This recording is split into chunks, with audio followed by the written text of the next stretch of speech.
Instagram, Facebook எதை திறந்தாலுமே Bigg Boss Bigg Boss Bigg Boss. நான் வந்து பிக் பாஸ்க்கு ஆதரவாளரும் கிடையாது, எதிரியும் கிடையாது. ஆனால் எல்லா சீசன்ஸுமே அப்பப்போ கொஞ்சம் கொஞ்சம் பார்த்துருக்கேன்.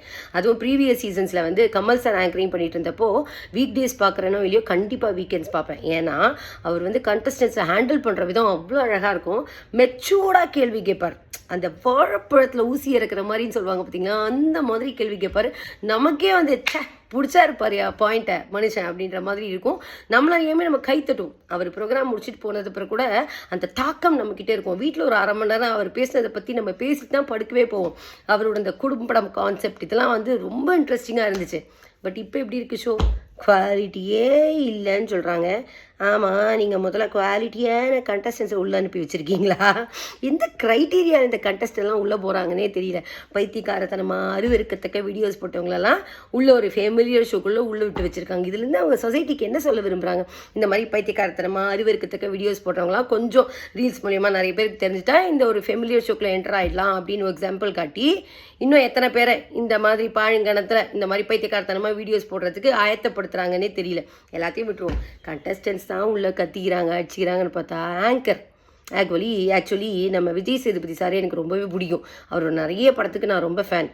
ஆனால் அவர் வந்து ஒரு ஆங்கர் மாதிரியே நடந்துக்கல.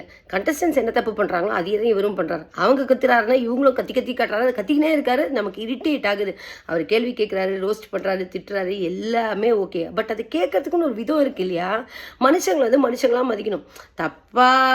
தப்பான வேலைகள்லாம் உள்ளே செய்கிறாங்க, குவாலிட்டியாகவே இல்லை அப்படின்னு சொன்னால் கூட அவங்கள மாதிரியே இவரும்ல ட்ரீட் பண்ணுறாரு. இவருக்குன்னு ஒரு மெச்சூர், இவர் ஆங்கர்னு எதுக்கு வச்சுருக்குறாங்க? அவங்கள வந்து நல்ல முறையில் கையாளணும். அதுக்கு தானே முகத்துக்கு நேரம் அடிக்கிறாரு. அது மட்டும் இல்லாமல் ஒரு டீச்சர் ஒரு குச்சி வச்சுக்கிட்டு பசங்களெல்லாம் விரட்டுற மாதிரி, ஐயோ நீங்கள் டீச்சர்ஸ் கூட அதை செய்ய முடியாது. ஏதோ ஒரு சர்க்கஸில் வந்து மிருகங்களை வந்து குச்சி வச்சுக்கிட்டு விரட்டுற ஒரு ஆள் மாதிரி பண்ணுறாரு. முகத்துக்கு நேரம் அடிக்கிறது வந்து பிடிக்கவே இல்லை. இந்த வாழைப்பழத்தில் ஊசி இருக்கிற மாதிரின்னு சொல்கிற பார்த்தீங்கன்னா அந்த மாதிரி அழகாக கேட்கணும். ஆக்சுவலி நீங்கள் வந்து கமல் சாரி மாதிரி பண்ணுங்க அப்படின்லாம் சொல்லவே இல்லை. அவருக்கு ஒரு ஸ்டைல், உங்களுக்கு ஒரு ஸ்டைல். பட் ஆனாலும் மனுஷங்களை வந்து மனுஷங்களாக மதிக்கணும். ஆங்கராக நீங்கள் அதை பண்ணணும். நீங்கள் கேள்வி கேட்கணும், அதை அவங்களுக்கு உறுத்தணும். பார்க்குற நமக்குமே செமையாக கேள்வி கேட்டார் பத்தியா அப்படின்ற மாதிரி இருக்கணும். அந்த உணர்வு வந்து இப்போ இந்த ஷோவில் வரவே இல்லை. ப்ரோக்ராமும் குவாலிட்டியாக இருக்கிற மாதிரி தெரியல, கண்டஸ்டன்ஸும் குவாலிட்டியாக இல்லை, ஆங்கருமே குவாலிட்டியாக வந்து ஹேண்டில் பண்ணுற மாதிரி தெரியல. இனிமேல் இந்த ப்ரோக்ராமை பார்க்கணுமா வேணாமா அப்படின்னு தெரியல. பார்க்கலனாலும் அது வந்து தொலையுது. ஐயோ, I don't know what to two.